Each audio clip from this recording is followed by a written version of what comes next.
Hello, fellow Rosarians. Thank you for joining me. It is the middle of December and we got a 70-degree day. I can't believe it. The only thing that would make it better is if the sun was out. So I've seen Miller back there on the pier. We'll see if she stays pit, but I thought this would be a fun place to talk to you today. As you know, I have been trying to learn how to propagate and to try to perfect my game. Now I am taking tips from Dawn from A Reverence for Roses. Over the couple of days that I was there, Dawn shared a lot of tips with me. I really cannot stress to you how amazing Dawn and Jan are. I mean, to invite a total stranger to their house just because they love roses and they want to make sure that they're sharing with the next generations how to propagate. I mean, it's just amazing. Because I was in a different space, I just want to prepare you. There are echoes in the propagation area. Sometimes I'm cutting people's heads off. Sometimes I'm in the shot because I'm trying to get a close-up for you so that you can see what's going on.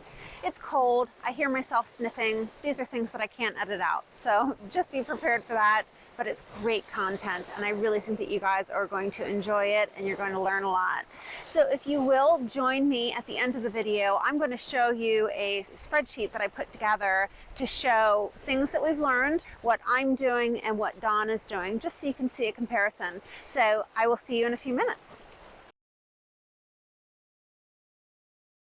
Hello, fellow Rosarians. Thank you for joining me today. I'm with Dawn from A Reverence for Roses, and he is going to show us all of the secrets to how he has such success with his propagation. Dawn, would you like to say hello to everybody? Good morning, fellow rose growers, potential rose growers, people who have thought about growing roses and maybe had problems. Our wish today is to give you some insight as to how I approach things. Not that they're the end all by any means, but there may be another tool that you can use in your own situation. And every situation is different, so keep an open mind and tap as many resources as you can. That's right. And so I've tried on my own to propagate. I've watched Jason's videos. I've learned from my friends. And so we're going to get some notes from another authority. And if you remember when I did the unboxing from A Reverence from Roses, it's got that little 4x4 band pot and then this huge cane that's coming out of it. So he really has some successes down here in Florida. So we're going to pick his brain and see what he's doing that you might benefit from. So let's go ahead and get started. Isn't this fantastic that Dawn uses a cement mixer to mix in his peat and perlite? I know sometimes when I'm trying to get mine mixed up, it takes a lot of arm strength. So this is a fantastic solution. So we've got a mixer here, and so what is the ratio that you're typically using? This is a 50% peat moss, 50% perlite mix from Jolly Gardener, and it also has a wetting agent because peat is notoriously hard to wet once it dries out. All right, so you're going to add your water here? I'm going to add some water because this material is a little too dry for us. So we'll put it in. I like to rotate it a little by hand, and then I'm going to turn it on. So what are we going for with this soil? The consistency, we don't want the soil dripping. I'm able to, at this point, kind of get a little bit of for it to hold. Is that what we're looking for? Yes. Okay. If it were a full bag placed in here for the first time, I would add a gallon of water to it. Okay. And I found that historically that's worked out fine. Okay. Unfortunately, this material sat for a few days, so it did dry out some. So I'm trying to restore that moisture. So I'm saying a 2.8 cubic feet, you would put the whole bag in and 1 gallon of water. Correct. Okay, perfect. Dawn uses these trays, and you call it a what tray? It's a mortar box. Okay. You can get them at Home Depot, Lowe's, Okay. any building center. They're actually used to mix mortar. And they then, come in different sizes. And then tell us about these trays. You've got these are called band pots. Okay. They come from a company called Anderson. They're out in the Pacific Northwest. You guys have seen these. So he's got 25. Yeah, they're 25 to a tray. You buy them individually, and the tray is a separate component. That they sell also? That they sell also. Okay. Okay, and then did you make this yourself? He's got a It's a screening tool. It uses 1/2-inch hardware cloth in the bottom to break up any clumps, so that the material that's going into the band pot.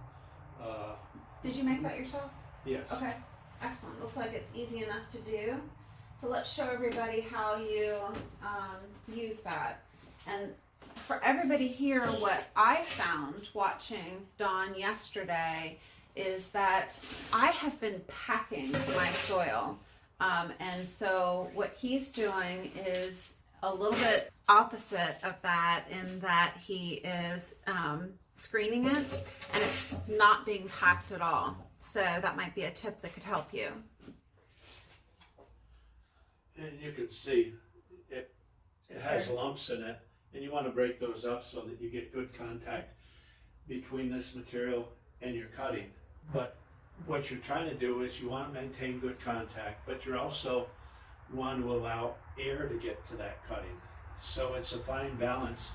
The perlite helps to produce a more open structure, which is why that's added. The peat moss will tend to hold the moisture and give you better contact throughout the length of that cutting.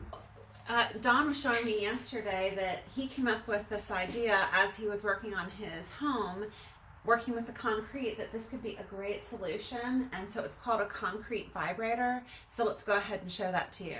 So I'm just going to put up on the screen, you can see as he's using the vibrator that it gently pushes it through the screen into the pots.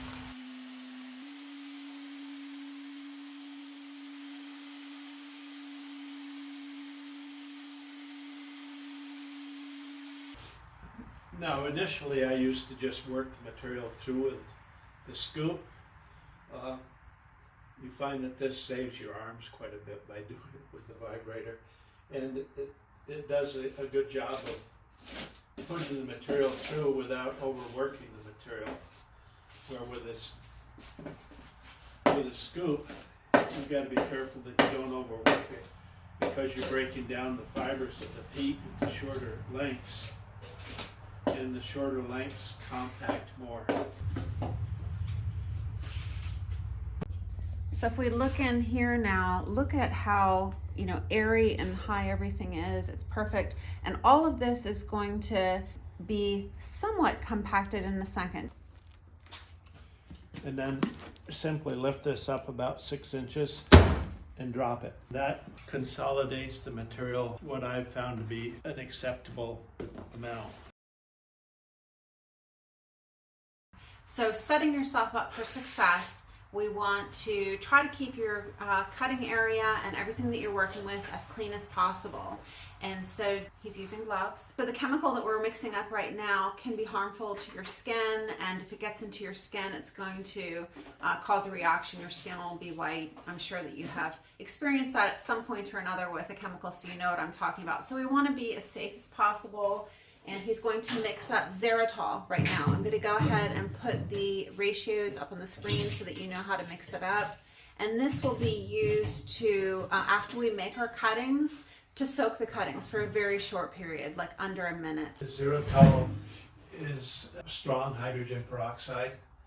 It also has peroxide acetic acid, and this helps to improve the performance of it. It will minimize any funguses or any microscopic that might be there. And so for the layman out there, like me, this is going to help with if you have root or that black cane.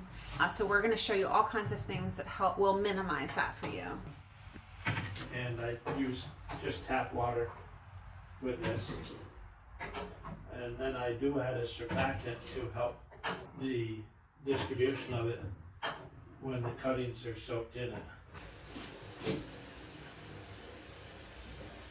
And I add 3 drops of a surfactant called Capsil to each container. This is some xylitol solution that was made up.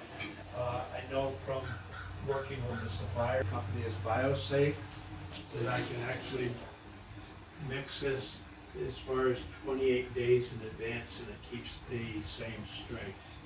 And so one of the things that I want to note at this point that Don shared with me is when you're looking at all of these things that we're going to be using, they have expiration dates on them. And so you want to make sure that you're adhering to the expiration date, because they really will lose their potency as they get to the expiration date. And in addition, you're going to find that unfortunately these products are available in such quantities that you're going to end up throwing some of it away, and that's just going to be the cost of propagation. So keep that in mind, but make sure you're adhering to those expiration dates. Okay, so now what are we doing? We've mixed together the xylitol mixture with the surfactant, and for everybody, surfactant is something that is going to help it to adhere to the green. And so is that correct, that the surfactant? Yes, it helps it to stick, but in doing so, it helps it to spread over the surface that you're treating. Okay. So that in spreading over the surface, in effect, you do get that enhanced adhesion. Okay. So we're using a surfactant to hold the xylitol to the cuttings.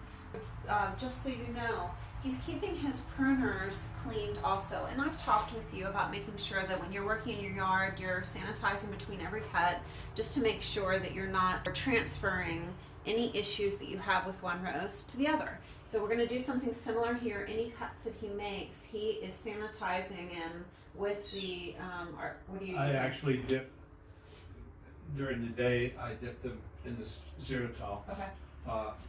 Instead of going down and dipping them, at the end of the day, I use a disinfectant, I spray them. So we've got the dip and grow, and how much are you mixing up? So it would be 1/4 of a fluid ounce that I'm using. I bring this up to the 1 ounce line with water. Okay.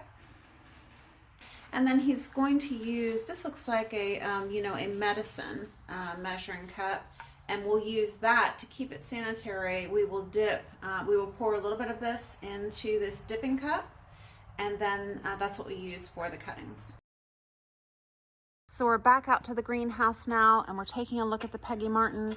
Is there anything special when you take a cutting, what you're looking for, or where you decide to take it from? Knowing that you were going to be here, I've been saving certain aspects of this plant that I wanted to show people, to open their eyes as to what is possible, as to how to get a cutting. So many people say to take a cutting that's pencil size. Of most varieties that we handle, we're never going to see pencil size out of them. Or if we do, we're going to get so few cuttings that we'd never have anything to satisfy the demand. And as it is, nobody can satisfy the demand. So you learn techniques, and you realize that a lot of what's out there is to be taken with a grain of salt. Some of it works for us, some of it doesn't.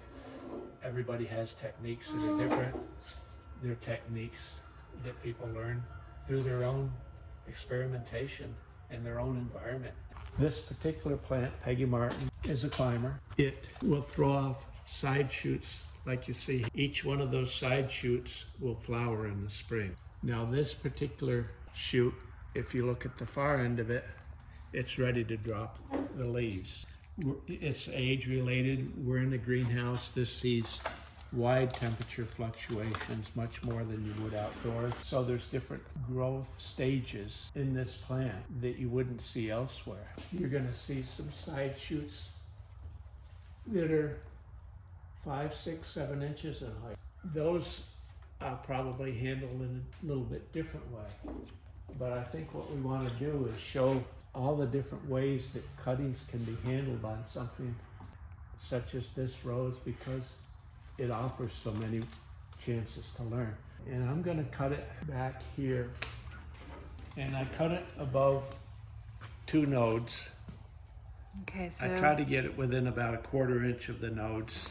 Now in looking at this, there's nothing that I'm going to get through this section here. And why is that? Well, so because if I was looking at this as a layman, I would say, I think I've got a node here that's pushing, no?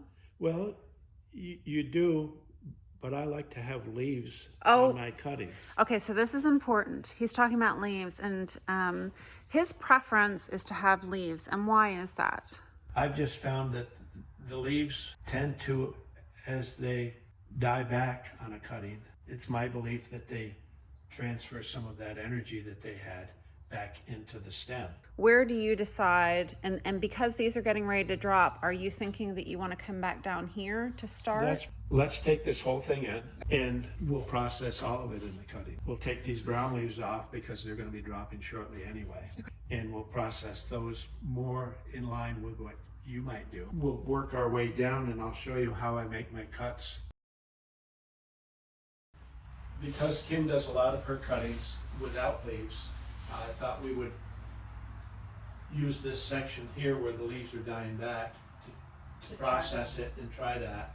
But we're also going to work this cutting up in a variety of ways, and I'll show you what I do as well.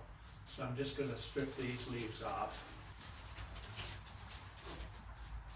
Now, is Peggy Martin thorny? Peggy Martin typically only shows thorns at the base of the leaf, so it's very nice to deal with, but don't be fooled, because when you least expect it, there'll be a thorn. She'll get you. Now the nice thing with Peggy Martin is she's very pliable. We'll ship this plant out and there might be 6 feet of growth, and it's a plant where I can frequently just coil up the growth and put it in the box. It's that flexible. So I try not to cut back climbers if I don't have to, if I'm able to ship them. Now other climbers are very stiff in their growth.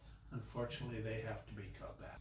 I like to start from the farthest end, the growth end of the plant.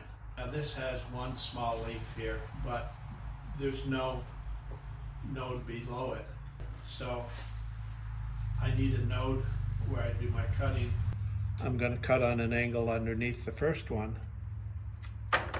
Exposes what is known as undifferentiated tissue, meaning the tissue doesn't know what it wants to become yet. So I'm looking at how close that you have come to the node so that everyone can see that on an angle here. All right, and then how many nodes are we keeping? Well, on this particular one, due to the height of it, there's 1, 2, and then 3, and for some reason I just like the fact that I'm going to go above that third one. And I try to cut within 1/4 inch of that top one. Sometimes there may be 2 nodes that I work with, sometimes there may be more. It's an intuitive thing that's come about through. And I want to look at this real quick and show everybody. So this ends up being, what is this, 3 inches for this stem? Now this particular one, because we've got this side growth, but it's extremely short growth. What would you do with this? You can't cut that off and make that 1/4 inch cutting work very well. So what are you saying on this one? Well, a lot of people would discard that. So I would look at this and I would say you've already made your diagonal cut. So 1, 2, 3, and so would you cut above this or no? I would cut above it. But also, typically, I would take something like this and you cut it and then cut below it. Now this is fascinating. I think people are going to love to see this. You guys, look how tiny this is. So this is, you can see the diagonal cut, and then you can see the node here, and then we have one more of the leaf set. So this is technically only 2 nodes, right? So it would be the leaf set and this one here, and it's fine. Yeah. Okay. And we have a similar situation here. Now this has a leaf with a little bit of brown here. I'm going to nip the end of that leaf off. Everything else looks good. Because this is so broad here in width, if I were to cut it right here, that's going to hit the soil. In these types of growth, I typically don't remove leaves unless the leaf looks like it's getting some age on it. So for this one, I'm going to come down to the second butt eye and nip it there, and I'm going to go right above this. So that's going to be my cutting. And you're going to leave all of these leaves? Correct. I see 1 node back here, And then I'm turning it. So 3 total nodes. And so people will learn this. You get a feel for what you want to do and where you want to do it. What's going to work. And for everybody it's going to be different. So there's really no right and wrong. The proof is in, can you get it to grow? Yeah. If you can, it was right for you. If you can't, it may not have been your technique. It may have been some other thing. Okay, this is starting to bud out a little bit more than I like. So I'll just take my thumb and just knock it back. And so, guys, this is something new for me also that I'm really excited about, because typically I have thrown away a cane if I see that it's starting to really push that leaf out too far. So this is something exciting that I want you to consider trying, is just pushing off that leaf set, and let's give it a go so it can focus its energy elsewhere and see if it wants to try to root. Now, this particular one that had the growth that you wanted, we've still got a bud eye below that, but that's starting to do something also. So let's knock this off. Let's do our diagonal cut underneath it. We've got leaves here and here. Now when you get leaves of that size that are that small, it can be difficult to keep those from drying out because they don't yet have the maturity, it seems, to be successful. But today we're just trying things. So we're going to keep those two. There is a bud eye in between. We knocked off the new growth here. And yet we have another quandary. We have 3 leaf sets that have started out. We have a little bit of growth here. We're going to knock that off. We're going to do our diagonal cut underneath it. We're going to come up here and finish stripping off the leaves. And just for the fun of it, let's see what happens to these. I would not do any one on its own, but for the sake of experimentation, let's take all 3. And we're going to go like that. I'm just removing some leaves that I don't like the appearance of. Now most people would take and just throw that away because you can't use that top. But you're going to test it? But can you use that top? Because in Peggy Martin, I use the top all the time, and it always does nicely. Hopefully it'll happen today. Now the other thing that we do here, which is different, is I take the cicaders, I hold them like this. I make some cuts just through that outer layer, some vertical cuts. They can be anywhere from a 1/4 inch, in some cases up to a 1/2 inch in length. And frequently I'll even do one through the bud eye. Okay. And so how do you know? I mean, is it possible that you can go in too far into that layer? I'm always worried about that. I mean, you'll kind of feel it giving you resistance. You will, and there's times, especially with small cuttings that are, say, the diameter of a pencil lead, where it's very easy To go through. to go through. Remember, in what I'm going to show you on these, that there's cases where You do go I'm through. going to purposely go through. Now, this is a technique that I learned from Ralph Moore in his writings.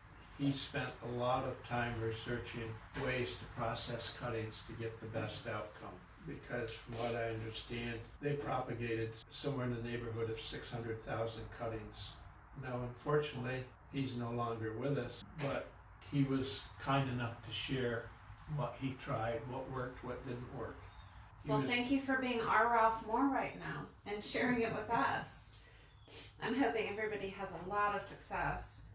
So the cambium layer that you're going through, by wounding it, it is doing what? My thoughts are, through capillary action, it'll take up the dip and grow in those slits. It gives you an area where new roots are going to form. Have you counted how many cuttings you take a year? I have not. I did not know there was going to be a quiz. Yeah.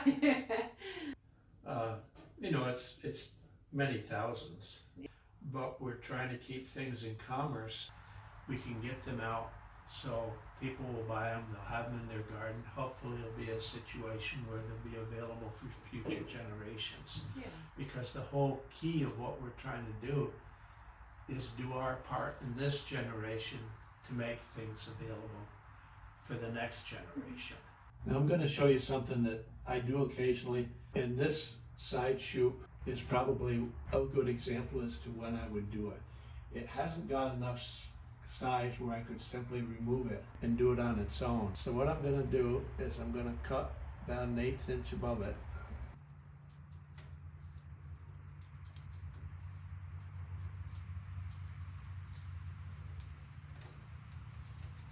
So I've exposed it. And some people would say, well, you could take the cutting right here now, which I probably could. But one thing I've found that typically works better in this situation is I make a cut with about 1 inch of it. Were you cutting that right below a node? I was cutting, there's no node. Okay. Taking my cicators and I'm gripping it like that. Okay, so you see this, folks? Let me get in here. So the cut's going to be perpendicular to the growth. So this is going to go through it then. So I split it, but I don't remove that bottom half. Now what's going to happen is I'm going to dip it. I'm going to put this in the potting mix, and the new roots will come from this area. And so what you've done here is you've exposed more of that pith then that will be able to take up the dip and grow. Yes. Okay. So did you just take off just that side shoot? I just took off the side shoot. Okay, and then you're taking I'm off the removing leaves. some lower branches simply to facilitate the insertion into the pot. And because of having separated this from the stem where that new growth was, I'm not going to do anything else to this as far as a cut. How about the leaves then? How many leaves are we leaving? Well, I'm going to go up and I'm going to cut the top right there in this case. So I'm leaving, in this case, 5 leaves. Wow, okay. So what you find is that the way I do things, there's a lot of flexibility and it's more intuitive than it is a set of rules. So I guess one of the main keys is if you have an intuition about part of it, try it. It's facing downward. Okay.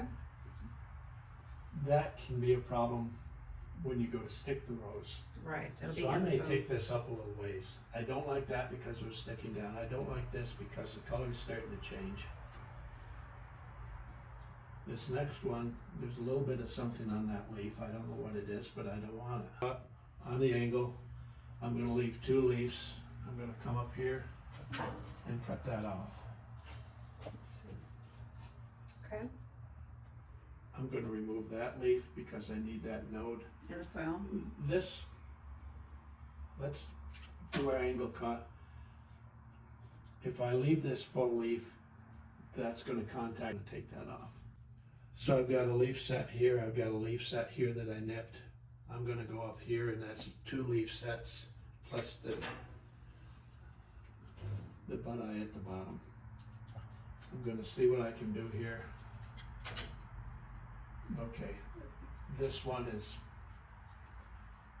on quite an angle, as you can see. Yep. I'm really not crazy about that. I don't want to trip. I've got 1 leaf set there. I'm probably pushing my limits here, but I'm going to take that cutting with just the 1 leaf set. And why is there's this a bud eye pushing? here and there's a bud eye there. And why is this one pushing a limit? I like to leave 2 leaf sets generally. Now this side shoot has got Okay, so yeah, we're looking at this. Yep. so it's like, okay, how mature is this? I want to strip away a few leaves just to get a feel for it. Because even though this is taller than the last one, because it's further up the growth, it actually might not be as mature. Now it is showing some stiffness, so I am going to take it right here as opposed to cutting it here and making a cut and leaving that on it. Okay.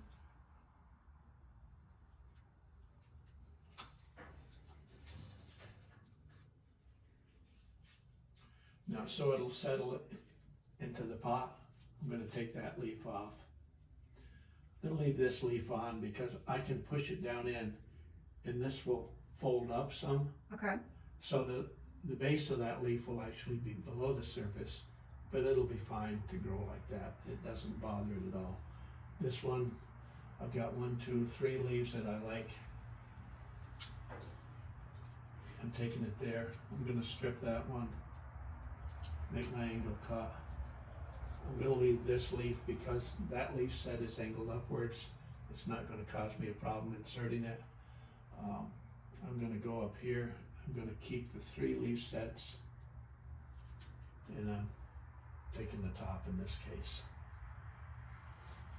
Now I don't know if you can see it, but even on that small cut, we still have the pith I see that. showing white. Yep. So these, I'm going to be able to just go up through and rapidly make cuttings. Yep. You go through these quick, and I'll. I think we've got a lot of information. We're good, unless you see something that is different that you want to share. We'll just watch you cut.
I'm keeping the top or the extreme end of that growth.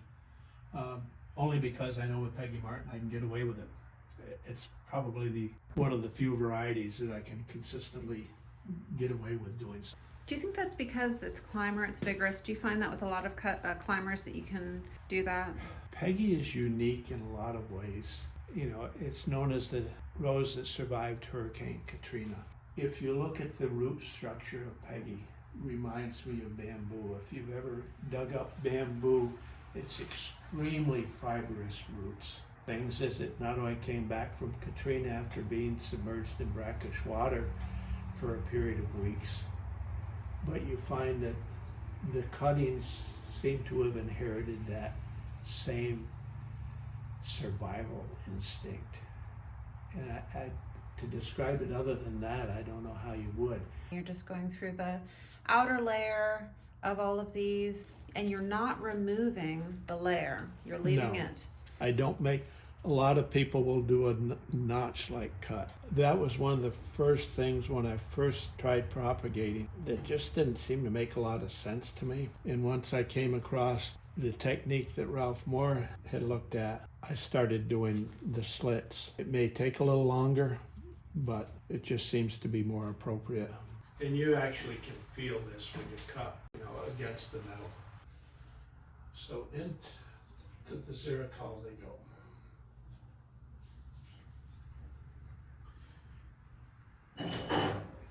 So we've dropped all of the cuttings now into your solution, and they're going to be in here. You just kind of, it's got the surfactant in it as a reminder, and this has the formula for, it's a fungicide, right? Yes. Okay. And so then you're going to be in here for about 45 seconds or so, and that About that. Okay. And sometimes because of the makeup of the chemical, you might see a little bit of foaming in certain cuttings, not too often. Okay. So this is a cutting that Jan brought over and said, please propagate it. And so when we look at it, we know that it has black spot. So Don, tell us your concerns. Well, I know from experience, if I put this in our greenhouse to try and propagate it, it's going to die. Because of the, The black spot. There's no way with the stress of this being cut from the plant it grew on. The black spot is going to throw any chance of it developing roots just off the cliff. It'll be an uphill struggle from the beginning. And so I'm curious if this is, because sometimes I take a cutting and I really want to try it. And so removing the leaves. So what we're going to do, Okay. because there's an individual in the house from Maryland who likes to do things without leaves, There you go. I am going to strip all the leaves because there's no way I can use the leaves. Right. I'm going to stop and smell the lovely scent There you go. from Baron Prevost. Okay, probably can't see that, but the interior is still green, so that pith is not mature enough to work with it.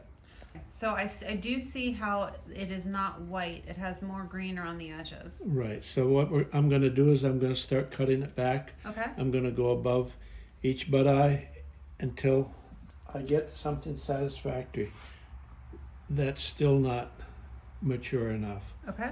And I could actually feel it with the cutter. Now it's white. We've got something we can work with. I see that. Okay. I never thought about that. This was cut a few hours ago. I want a fresh cut when I do this, so I'm just going to go just slightly above it. I'm going to hope that that's still undifferentiated wood enough. I have a pretty good idea it is because of these rings around here. Trying to get the camera to focus on. Okay, so I do see these lines down here, the two at the bottom. And so when you are, I brought you cuttings from Maryland, but I had already cut the bottoms. And so it had transition time of a day. And so when I brought them to you, you cut them again. Let's talk about when you make your cuts in your yard, do you always cut the bottom again as soon as you bring it in? Because let's say it's 10 minutes. I do. Okay. And what I like to see is Jan is usually the one that brings me cuttings as opposed to myself going to get them. Mainly because she knows where the plants are better than I do. Yeah. If she can, she'll cut above a bud eye. So then when I make my cut, I cut it just below the next bud eye. Okay. So basically it leaves the plant that's out there cut properly, and it allows me to process the cutting with a minimum amount of waste.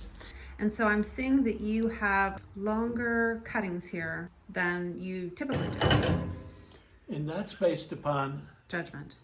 a woman Okay. named Kim from Maryland Yes. who says, Yes. this is what I like to do. Excellent. So you got to be open-minded in this, Yeah.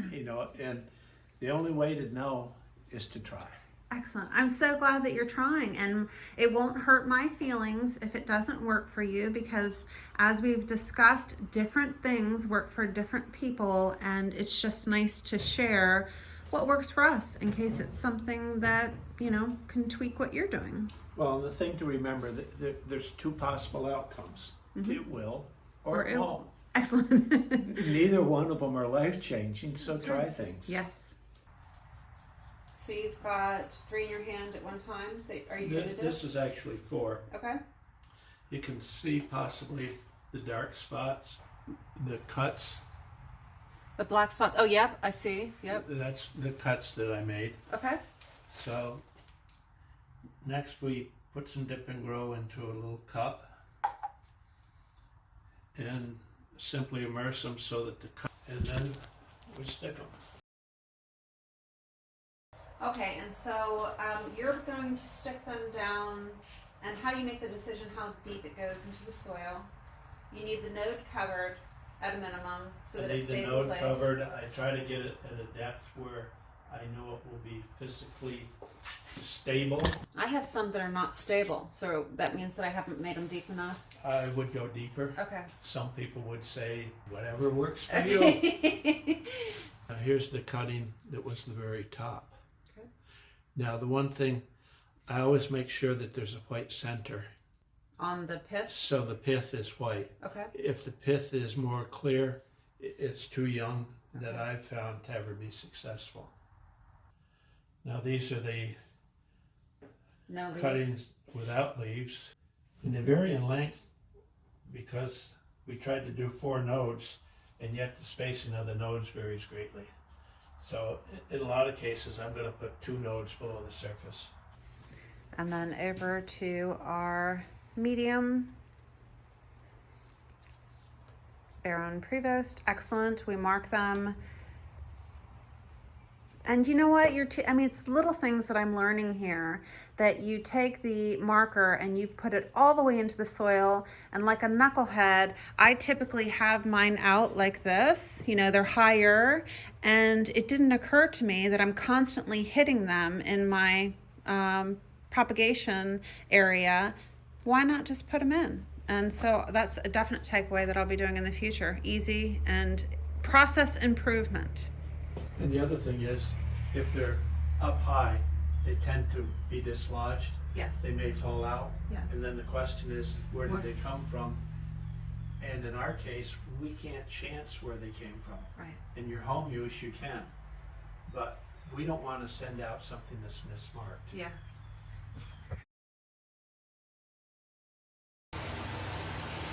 So we're bringing our tray into the greenhouse here.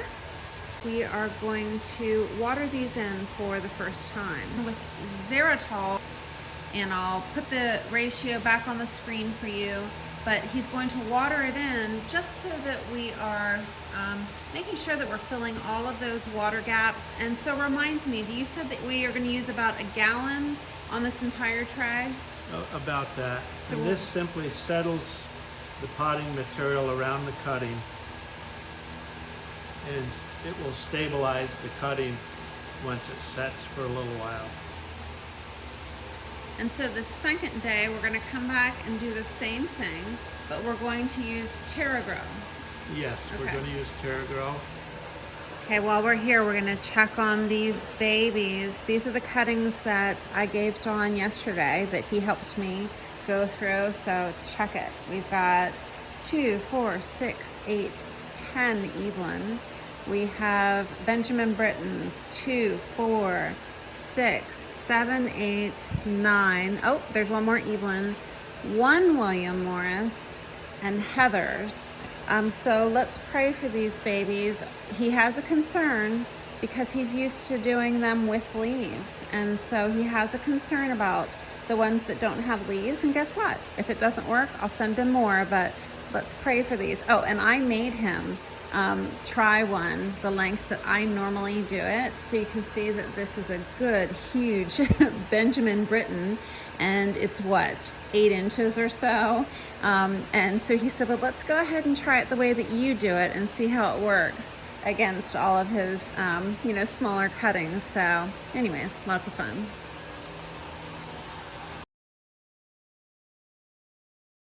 So this, I don't use as much volume as I do when I'm watering in the first day with the xylitol. A tray like this, I'll maybe use a half gallon of TerraGrow, where with the xylitol, I'll use about a gallon. So we did the, yesterday when we first did the cuttings, we stuck them and then we watered them with what, Dawn? Xylitol. Xylitol. And so we would do a gallon of xylitol for, let's see, this is a 5 by 5, so 25 cuttings. 25 cuttings. Okay, so then we waited overnight, and now we're coming back with the TerraGrow, and it would be for 25 cuttings about a half of a gallon. And now after this, you are misting them for 2 minutes. How often every day? For 2 seconds. Oh, I'm sorry, 2 seconds.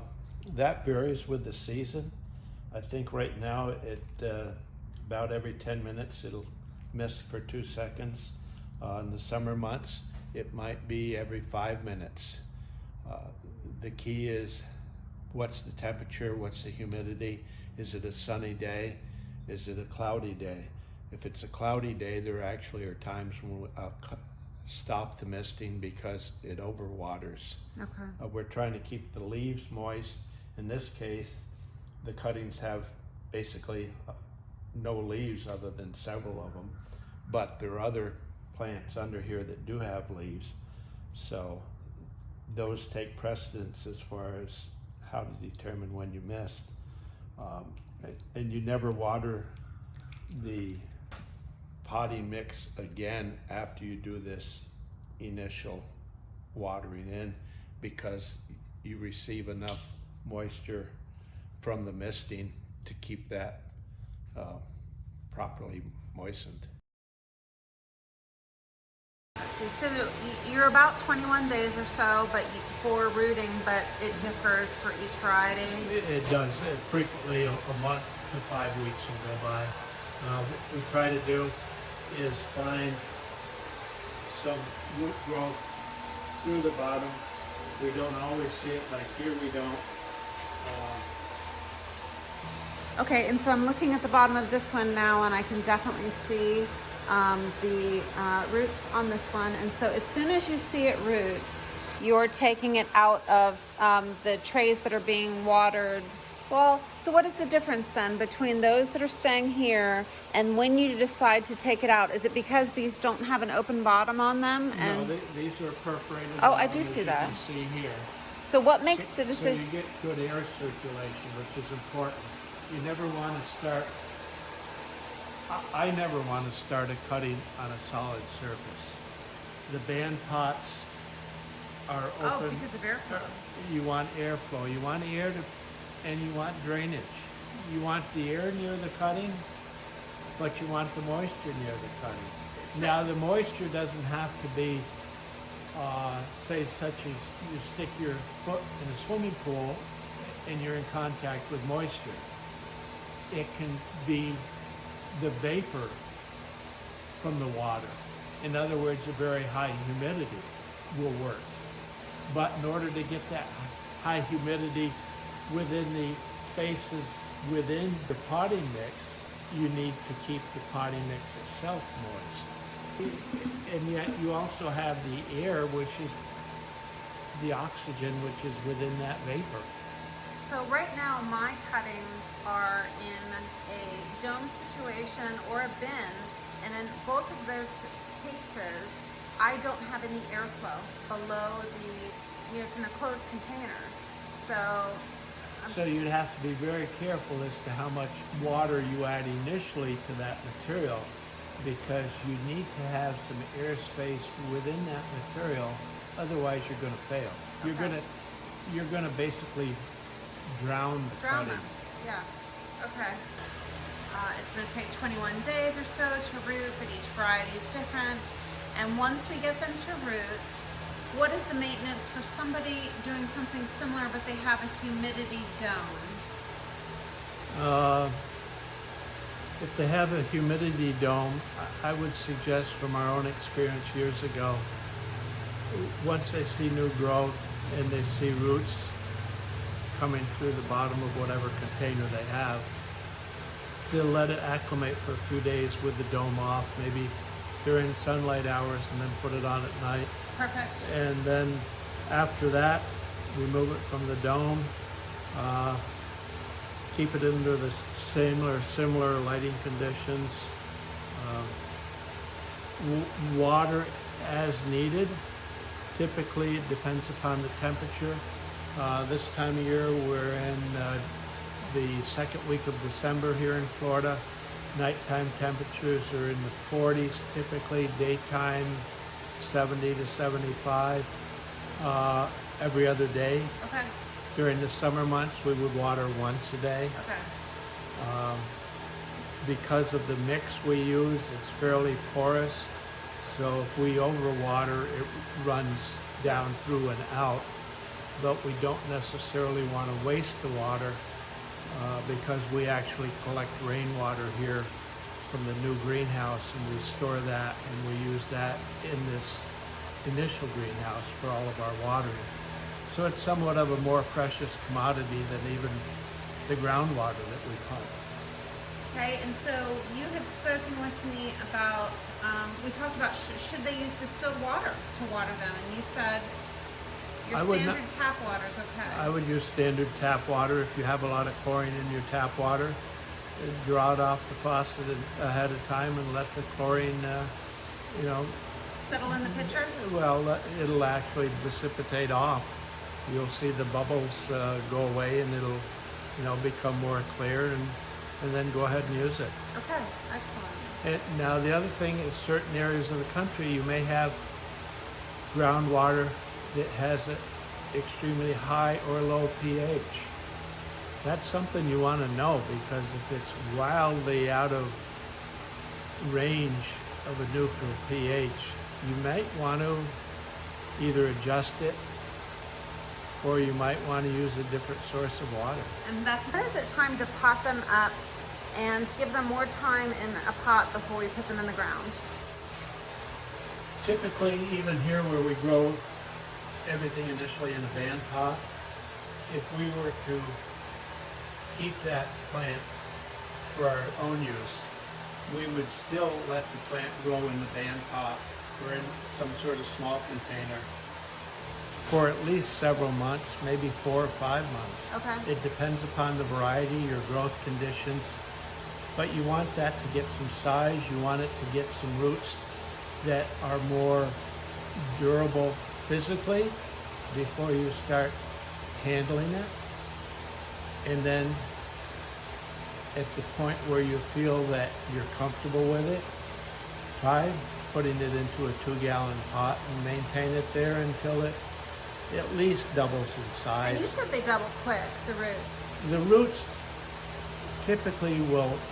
Should you allow a rose to seed or have its blooms, a bud, in the first year? And so the defense mechanism of the rose to make sure that it keeps on surviving is to throw blooms right away. And I see another one over here, Dawn, and that one looks like it's fun because I can even see color on this one here.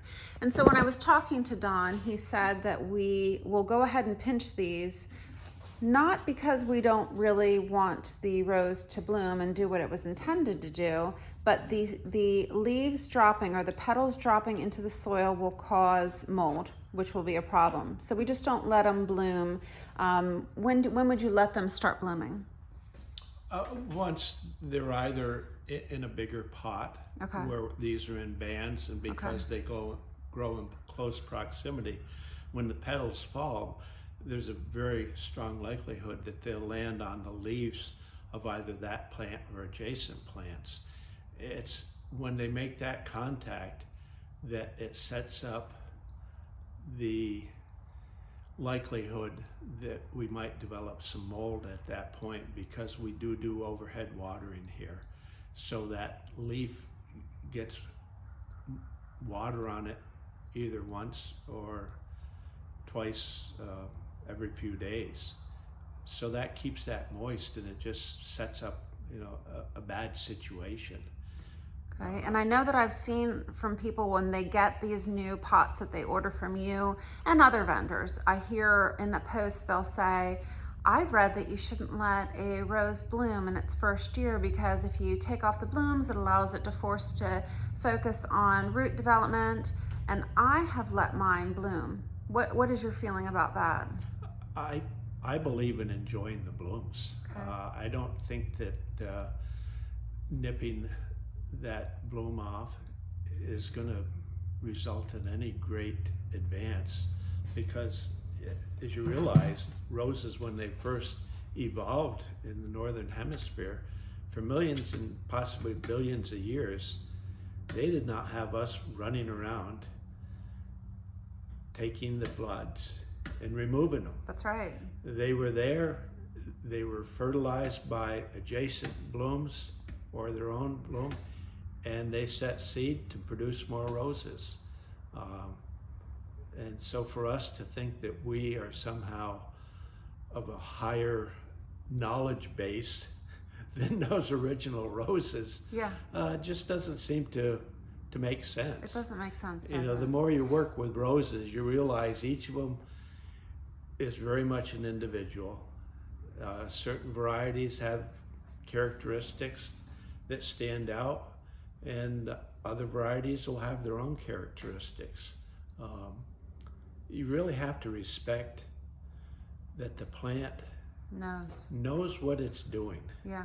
It did not evolve to become such a treasured thing because it had weaknesses. Yeah. The weaknesses basically have been introduced by humans through the various hybridizing. Well, and it's interesting, as you're talking about that, I'm thinking if the rose is happy and the rose is blooming, let it do what it wants. Yeah, let it be happy, Yeah. and you can be happy enjoying what it's doing. Yeah. Because there's nothing nicer than seeing the various forms of blooms that all the tens of thousands of varieties produce in this world. And people, I think, are somewhat biased because we're used to seeing roses from a florist where they're of a particular form because that's what they were bred for. But as you get into the old garden roses, you see the wide variety of appearances, of colors, of sizes, of scents. And then you really gain an appreciation for them. So as you work with these plants, you start to develop an innate sense of how to work with them. Yeah. It's something that is extremely difficult to put to words, but as I work with them, you get a feeling for it. Now that feeling evolved over years. Yeah.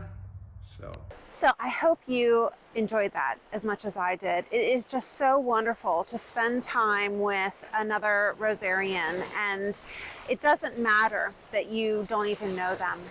It just feels like a friend instantly that you have so much in common with. So during the time that I was with Dawn and Jan, there was not a minute of silence for several days.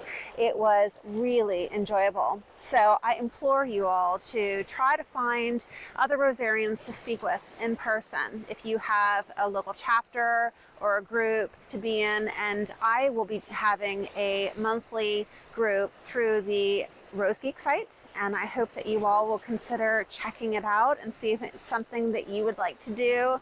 But let's go ahead and show real quick the differences that I've learned about propagation through several of the authorities. Now keep in mind, as Dawn stressed, there's not a hard and fast for this is what you do every single time, period, because everybody's environment is different. So let's go ahead and pop up here for what we learned from Jason from Fraser Valley, what I have been doing, and then what Dawn is doing. So let's look at the mix. Everybody across the board is using peat and perlite right now. So I'm going to say that peat and perlite mix is the way to go. Dawn is using a 50-50 mix, and I want to say that if memory serves, Jason is doing a 60-40, 70-30, something along those lines. For hormone, everybody is using a hormone. I could swear that Jason is using Dip and Grow. Now that's 1%. I have been using Clonex, which is 4%. Dawn is using Dip and Grow, which is 1%. Well, guess what, guys? If Jason and Dawn are using Dip and Grow, I'm using Dip and Grow going forward. Concerning a fungicide and a beneficial, Jason is not doing that. I am not doing that, but Dawn is. So I'll go ahead and give that a go and see how it works for me. Concerning cane size or the number of nodes, Jason is using 3 to 4.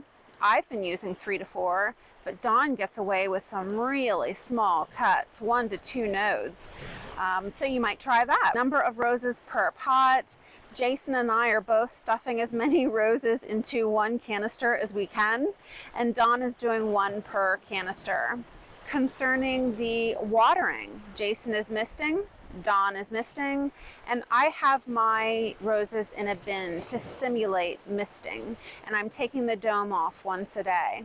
Concerning the soil depth for that cane, Jason has 1 node in the soil. I have 1 node, but mine are not stable. Dawn has at least 2 nodes, and he's making sure that they're stable. So I'm going to fiddle with that depth of the soil to see how that does for me. Concerning the angle of the cut, Jason is testing doing an angle cut, but currently his is just a straight across cut. I am not angling my cut currently, but I might try, and Dawn is always angling his cut. Jason has leaves. I have either leaves or no leaves, and Dawn prefers leaves, but he is trying my method of not having leaves just to see how it works. So what have I learned from this? I think what I've learned that I want to try is even cutting back further on that soil moisture. When I squeeze my soil, I still get a little bit of moisture, like 1 or 2 drips out. When I did that with Dawn's, there was nothing coming out and it barely clumped. So I think that I want to try to pull back on that moisture. So I'm sure that I'm going to be reviewing this video several times and watching my notes and seeing if I can amp up my success. I hope it was helpful for you, and we'll continue to reach out to find out what everybody's doing with their propagation to see how we can up our game. So thanks so much, and I'll see you in the next one.